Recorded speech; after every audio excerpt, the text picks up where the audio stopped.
대중문화에서 반복적으로 등장하는, 그래서 재해석되는 캐릭터들이 있죠.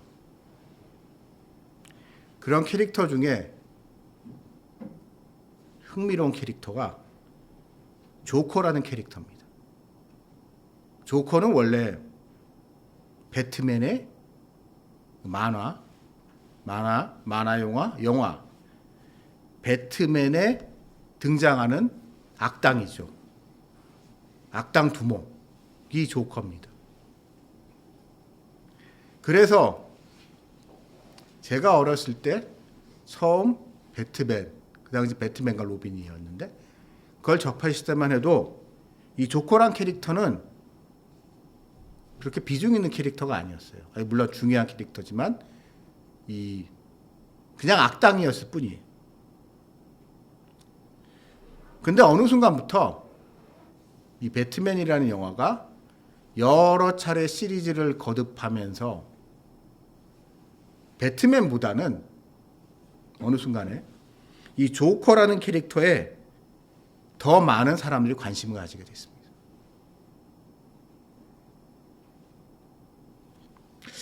저는 이 현상이 결코 우연이 아닌 것 같습니다. 사람들은 제가 어린 시절만 하더라도 세상을 아주 간단하게 선악의 이분법의 구도로 봤고, 세상은 저 나쁜 놈을 때려잡으면 선이, 악을 힘센 사람이, 힘세고 착한 사람이 힘세지만 나쁜 놈을 무찌르면 세상의 모든 평화가 찾아오고 모든 문제가 해결될 거라는 그런 기대를 우리가 하고 있었던 것 같아요. 우리 그 시대의 시대적 상황 속에서는 아마 소련, 공산당 그런 것 같은. 근데 사람들이 시간이 지나면서 생각이 좀 바뀌게 됐습니다. 우리가 악이라고 생각했던 거를 무찔렀는데 세상이 그래서 해방이 됐다고 생각을 했는데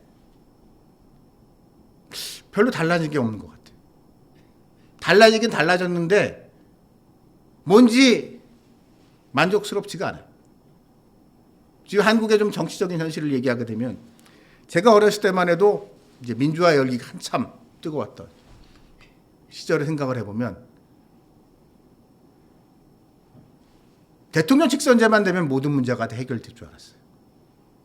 군부 독재가 물러나고 군부 독재가 독재 타도 기억나시겠지만 그때 이제 80년대 가장 이제 중요한 캐치플레이스가 이거죠. 독재 타도, 군부 독재 타도하고 대통령 직선제만 하면 우리 사회의 모든 문제는 해결되고 우리나라가 정말 좋은 나라가 될 거다라고 많은 사람들이 기대를 했고, 그래서 참 많은 사람들이 이 민주화라는 것에 투신을 했고 열심히 했습니다. 그래서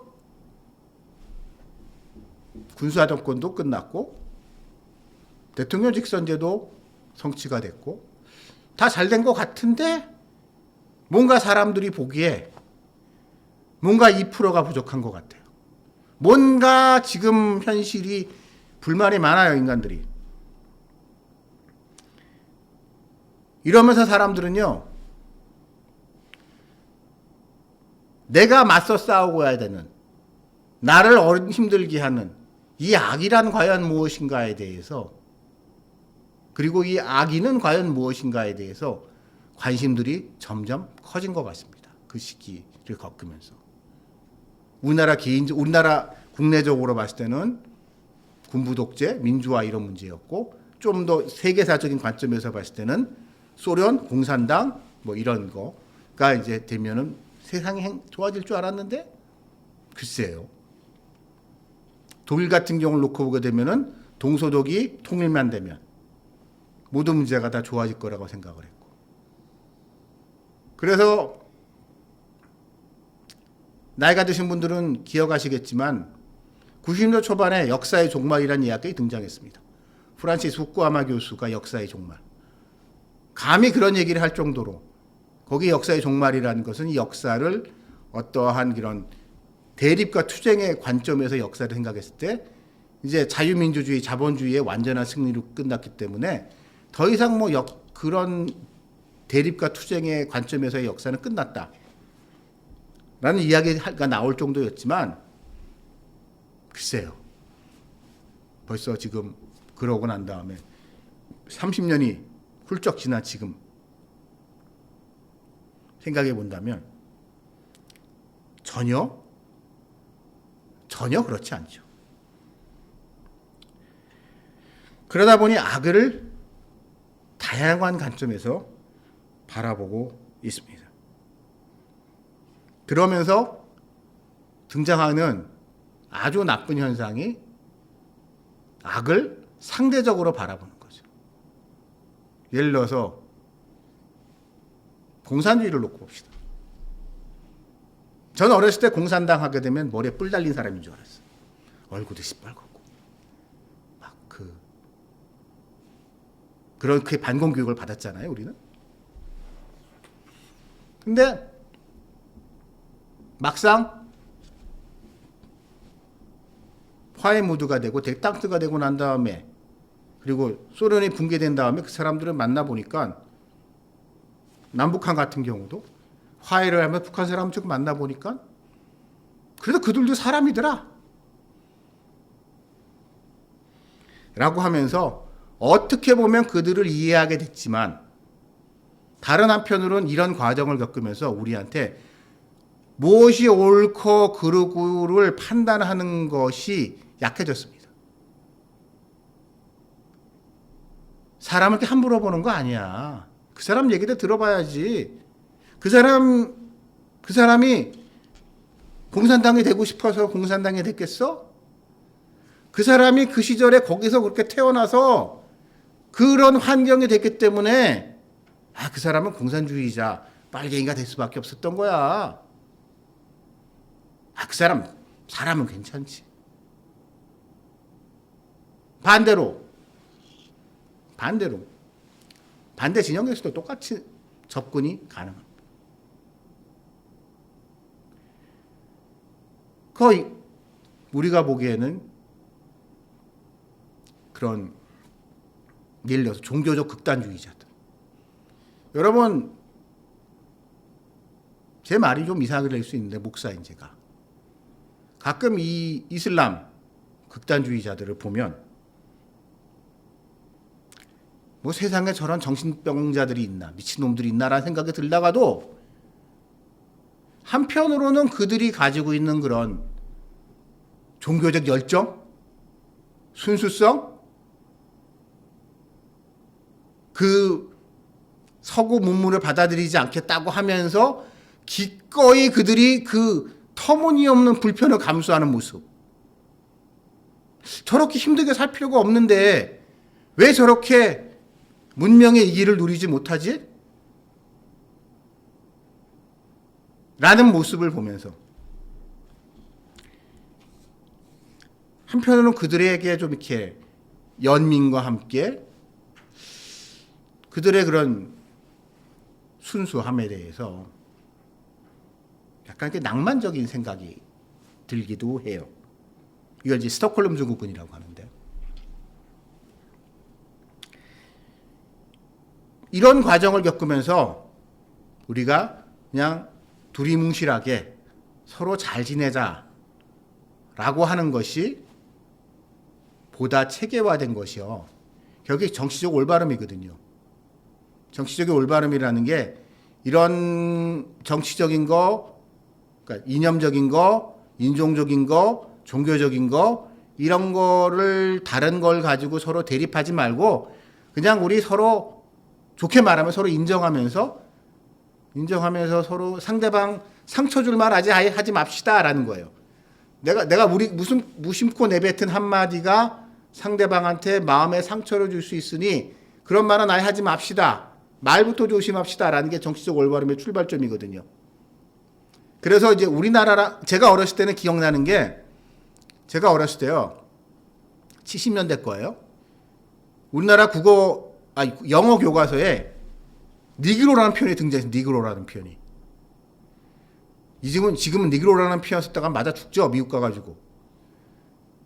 블랙이라는 표현도 조금 불편한 표현입니다. 아프리칸이라는 표현을 쓰죠. 아프로 아메리칸이라는 표현을 쓰는데 이런 과정을 통해서 그런 상대방 마음을 우리가 말조심하면서 하자는 건 좋은데 이런 과정을 통해서요. 옳고 그름에 대해서 이야기하는 것이 불편해졌습니다. 야, 그건 그러면 안 돼. 그건 문제가 있는 거야. 그건 틀린 거야. 라고 이야기하는 것이 그들의 문화권에서는 그게 용납이 된다면 그걸 용납해 줘야지. 라고 하는 그러한 관점으로 세상을 바라보면서 좋게 말하면 아주 너그럽지만 나쁘게 말하면 어떠한 옳고 그름의 기준이 없는 세상. 그것은 결국 따지고 보면 기독교가 등장하기 이전의 서구 사회의 모습입니다.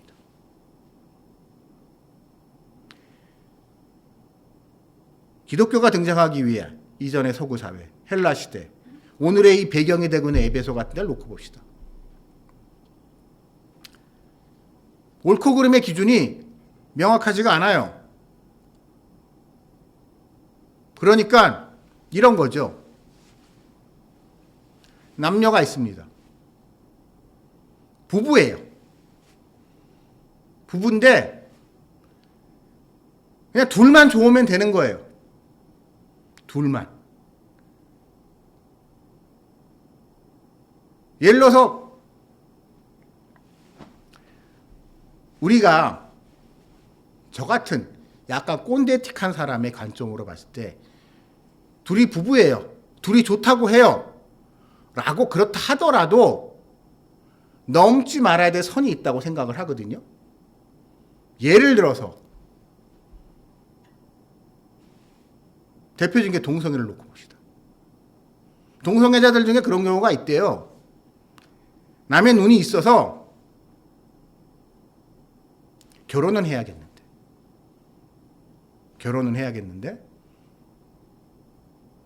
자신의 성적 정체성은 또 있고 그러니 어떻게 하냐? 게이하고 레즈비언이 결혼을 한다네요. 결혼을 해야 되니까 남자인 게이와 레즈비언인 여자가 결혼을 한대요. 그래서 두 사람이 가정을 이뤄요. 그러면서 겉으로 보기에는 가정 생활을 하는데 아주 훌륭한 가정이지만 이 게이인 남편은 또 자기 동성애인이 있고 레즈비언인 여자는 레즈비언이니까 또 자기 동성애 애인이 따로 있고 이렇게 지내는 사람들이 있다는 거예요. 그러면 그런 사람들은 이렇게 얘기합니다. 내가 이렇게 살면서 당신들한테 피해 준 거 있어요? 우리 얼마나 행복한데. 우리 이렇게 사는 게 편하고 좋아. 그리고 우리가 이렇게 살아서 당신한테 피해 준 게 뭐가 있냐고. 라고 하면서 아주 뻔뻔하게 얘기를 합니다. 눈 하나 깜짝하지 않고. 근데 그렇게 그 사람들이 이렇게 뻔뻔하고 얘기할 때 참 뭐라 대답하기가 좀 그래요. 쥐들이 좋다는데. 고대 헬라 사회의 모습이 딱 그랬던 거예요. 자, 남자랑 여자랑 결혼을 합니다. 왜? 애를 낳아야 되니까. 대를 이어야 되니까. 결혼을 해요. 근데 그러면서 또 동성애인은 따로 있어요. 특히 유력한 사람들일수록. 성공한 사람들일수록.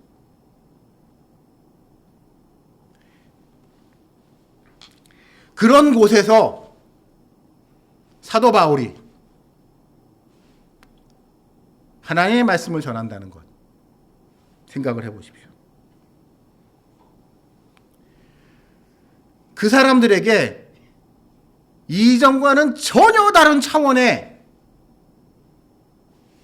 이 혁명적인 삶의 전환을 요구하는 겁니다.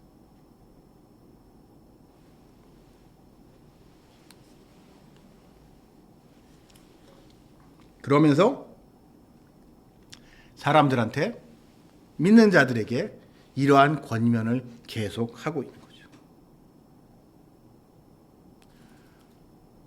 이렇게 살 때 사람들은, 고대 이제 에베소 상황으로 한번 돌아가 봅시다.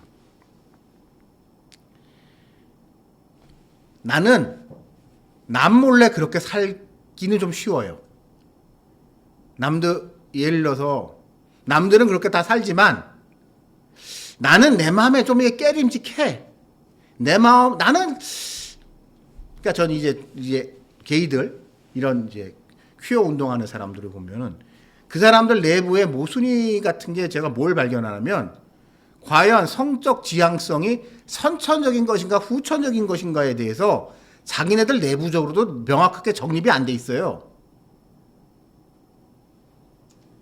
그 사람들 얘기를 들어보면 어떨 때는 그런 성적 지향성, 누가 레즈비언 되고 게이 같은 거를 가지게 하는 유전자가 있기 때문에 그렇게 타고난 사람이 있대요.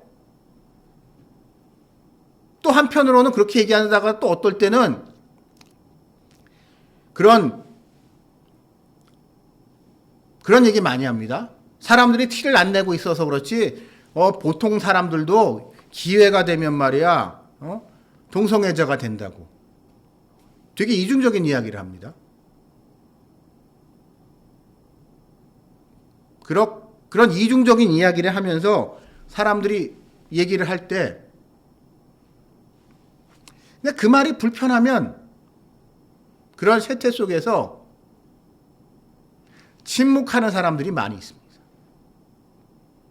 나만 안 하면 되지 뭐. 나만 착하게 살고 나만 저렇게 안 살면 되면 되지. 라고 하면서 침묵하고 어찌 보면은 악과 타협하고 살아가는 사람들이 많이 있습니다. 그러나 오늘 이 말씀에서 사도 바울은 조금 다른 생각을 하고 있습니다.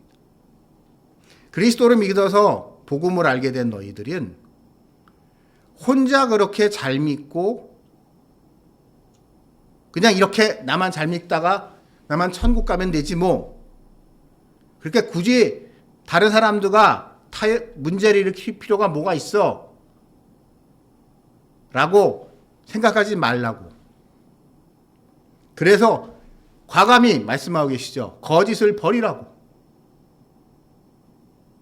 여러분, 그런 게 있습니다. 이 악이라는 게 구조적이고 사회적인 게 있어요. 그래서 참 뿌리치기 힘든 게 있어요. 뿌리치기 힘든 거가. 제가 이제 영화 중에요. 영화의 한 장면을 이제 쇼트로 많이 나오는 영화의 한 장면인데, 범죄와의 전쟁이라는 영화 아세요? 범죄라는 영화 중에 끝판에 보게 되면 이제 그 검사가, 악질 검사가 막 조폭에 씨를 말리려고 막 다 잡아들이니까 최민식 최 사장이 어떻게든 자기를 잡아 엮으려고 하는 검사랑 연이 닿아 있는 선배 검사 출신 변호사랑 어떻게 자리를 막 엮어가지고 이제 만나서 이제 로비를 시도하는 장면이 있어요. 그 영화를 보시게 되면. 근데 그거를 보면서 이제 들었던 생각이, 그치, 악이라는 게 저렇게 집요하게 제일 친한 사람, 내가 거절할 수 없는 사람으로부터 제안이 들어오게 해요. 뿌리칠 수 없는 제안이 거절할 수 없는 사람으로부터 제안에 들어와가지고 나를 올감할 때가 있어요. 그래서 거짓을 버린다는 게 참 어렵습니다. 그 또한 거짓을 설사 떨쳐버린다 하더라도 오늘 이 말씀에 나온 바와 같이 참된 것, 진리를 말하는 것은 또한 정말 어려워요.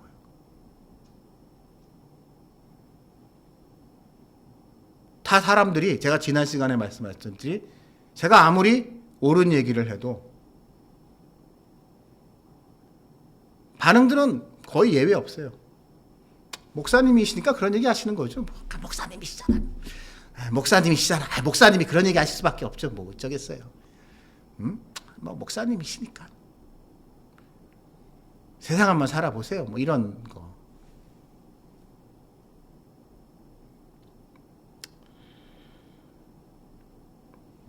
그러나 사도 바울은 오늘 이 말씀에서 분명히 경고하고 계십니다.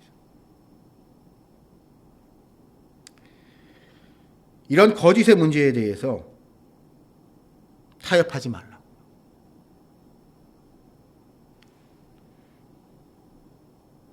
왜냐하면 이 세상을 창조하신 이가 하나님이시고 이 세상을 주관하시는 이가 하나님이시기 때문에 우리는 알 수 없지만 그 하나님의 섭리가 결국 하나님의 뜻이 이 땅에서 일어나가기 때문이에요.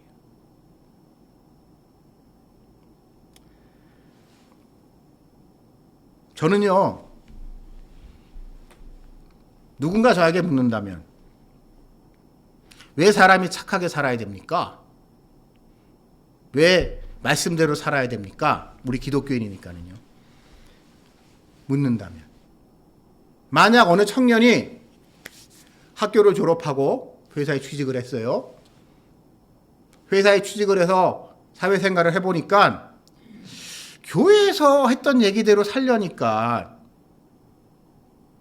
교회에서는 주일날 예배 잘들이 성수주일 잘하라고 하고 평소에 술, 담배 같은 거 하지 말라고 하고 평소에 착하게 살라고 얘기를 하는데 목사님 제가요 사회생활 좀 해보니까는요 그렇게 해가지고는 조직에서 못 버틸 것 같아요 라고 이야기하는 청년들이 많을 겁니다.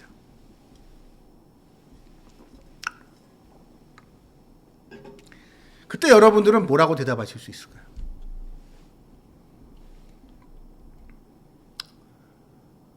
저는 제가 내린 결론은 이렇습니다.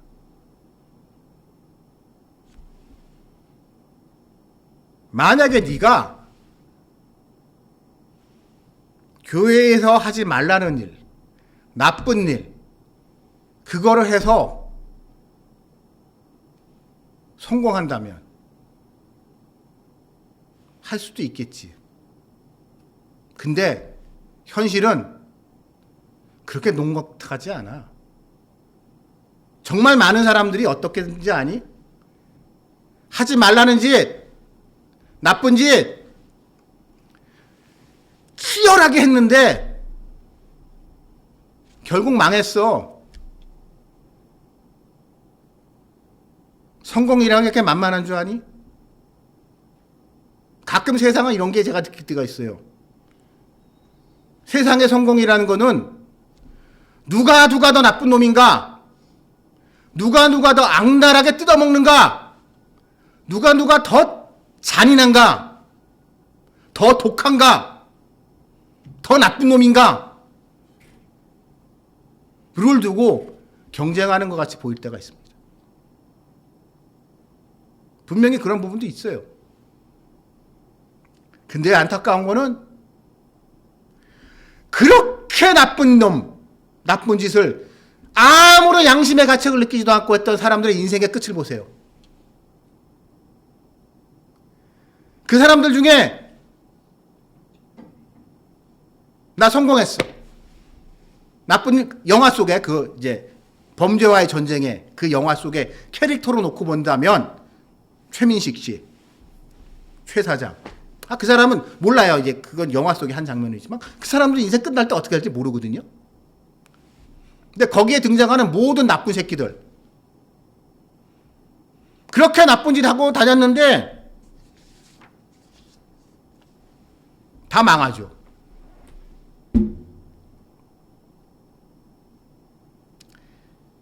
제가 한번 그냥 이거 제 상상입니다. 제 상상입니다. 제가요, 양심에 따라 살다가, 그래서 남들이 보기에는 성공하지도 못하고, 초라하고, 별별 없는 삶을 살지라도, 최소한 그렇게 살다가 죽으면 후회는 없을 것 같아요. 최소한 나는 내 앞에 떳떳한 인생을 살았다고 남들한테 얘기할 수 있기 때문에. 내 자신에게 대해서. 난 내가 옳은 일을 했다고 생각하면서 자신의 인생에 후회가 없을 텐데. 대부분의 사람들의 인생은 내가 그렇게까지 했는데 할 질 못할 짓 다 했는데 그냥 이렇게 다는구나. 이렇게 공술의 공수고의 인생을 사는구나.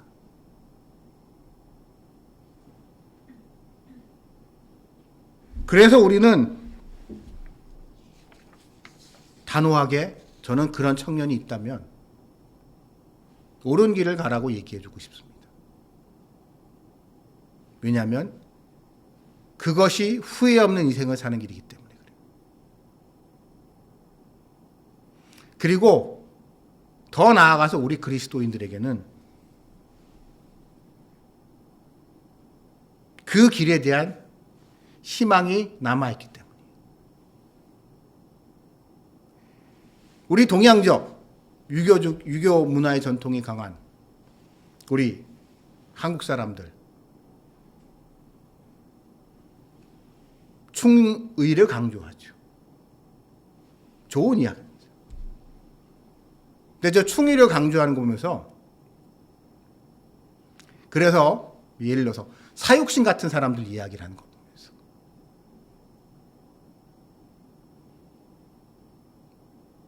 그런 생각이 전 들더구만요.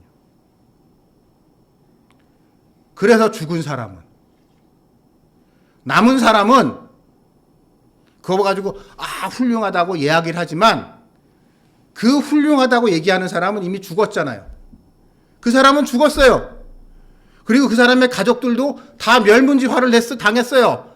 후손도 없어. 다 죽었으니까. 삼족을 멸했으니까. 그런 상황에서 그 사람 보고 잘했다고 훌륭하다고 사당 세워주고 그 사람의 이름을 기리는 게 그게 무슨 의미가 있습니까?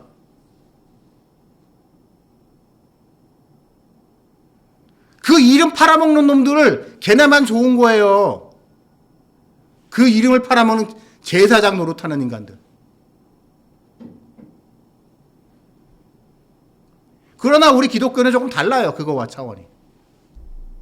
그런 세상을 평가?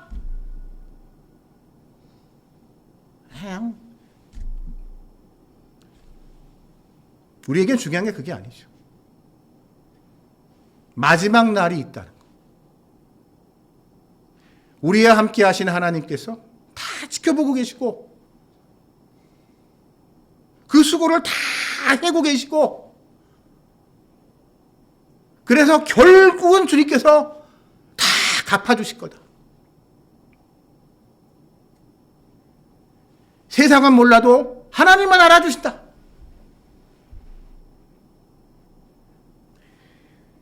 그러한 그러한 소망, 종말론적 기대를 가지고 우리는 우리의 인생을 지탱해 나갈 수가 있거든요. 여러분, 우리 기독교인들이, 특히 한국 기독교인들이 반성해야 될 게 있어요. 어느 순간부터 종말론에 대한 얘기를 안 해요. 하나님의 나라 이 땅에 이루자는 얘기만 디립다 많이 합니다. 말 그렇듯해요. 죽어서 천국 가자는 얘기, 이런 얘기 어느 순간부터 잘 안 해요. 이 땅에 하나님의 나라를 이루기 위해서 우리가 열심히 신앙생활 합시다 라는 이야기를 하지. 그러나 여러분, 기독교라는 종교는 본질적으로 이 땅의 것도 중요하지만 이것보다는 저 너머에, 저 하늘 위에, 저승에, 거기서 결국 하나님이 우리를 맞이해 주실 거라는 그 믿음이 기독교라는 종교로 2000년이라는 세월 동안 수많은 박해와 고비가 있었지만 기꺼이 순교의 자세로 나갈 수 있게 했다는 사실을 우리가 생각한다면 우리에게 요구되는 참된 믿음이 무엇인가를 우리 생각을 해보게 됩니다. 그래서 저는 여러분들께 감히 부탁드리겠습니다. 우리가 앞으로 해야 할 것은 지금 하루하루의 삶, 눈에 보이는 현실, 여기에 얽매이지 말고 오실 그리스도, 다시 오실 그리스도, 그 마지막 날을, 그리고 그때 있을 최후의 심판을 기대하면서 그 기다리는 그러한 마음 자세를 늘 가지면서 지금 눈앞에 있는 어려움이 있을지라도 그것을 이겨내시기 바랍니다. 사람들은 오늘 요즘에 혼란스러운 전국에 대해서 말을 많이 합니다. 근데 저는요, 걱정 하나도 안 해요. 왜? 사람들은 그런 얘기하죠.